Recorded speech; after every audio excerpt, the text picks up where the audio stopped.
Okay, so let's get into the review. And we'll start with just reviewing what GDP is. So remember that GDP stands for gross domestic product. And what it is it's a measure of the total value, or the total dollar value of all the final goods produced in a country in 1 year.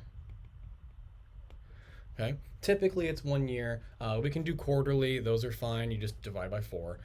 It's not too difficult. Okay. So, final goods. Let me highlight some of this stuff. Final goods. These are things that the end consumer purchases. Okay. Sometimes they're called finished goods. Um, they would be things like the house. Okay, so like the end consumer is going to buy a house. The house will contain doors and windows and walls and a roof and other components. But for GDP purposes, we only count the house. We don't count all those what are called intermediate goods. Okay, so intermediate goods do not count. Okay, so anything that goes into producing a product, that does not count toward GDP. What counts is the final product. And the reason for that is so that we avoid double counting things that have already been counted. So by virtue of counting, for example, the car toward production, we are also counting the tires. And so we don't want to count the tires and the car. We just want to count the car. Okay? And so that's why we only count the final goods.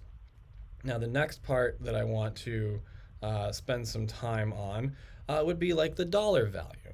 Okay, so in macroeconomics, we are no longer concerned with the quantities of various goods. We're only concerned with the total dollar value, right? And concerning ourselves with dollar values just makes it so that we can kind of add everything up together and get one number, right? It allows us in money's capacity as a unit of account, we can combine or we can add all of these things together because we have a standard unit that we're using.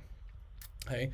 We also want to think about it within a country. So for the U.S., we don't really care. We don't count things made in, for example, Canada toward our GDP. This gets tricky because a lot of intermediate goods are produced in other countries. And so in those cases, what we do is we count the entire value of the final good as being produced in the country where the final good was actually finished. Okay, so let's say that you are Ford Motor Company, you import steel from somewhere in South America, let's say. So you import steel from South America and you use that South American steel to produce a car that you then sell in America. The entire value of the car counts towards the US GDP. The steel does not count, right? And so that's the kind of interesting thing about this is it becomes very difficult to actually account for a lot of various things.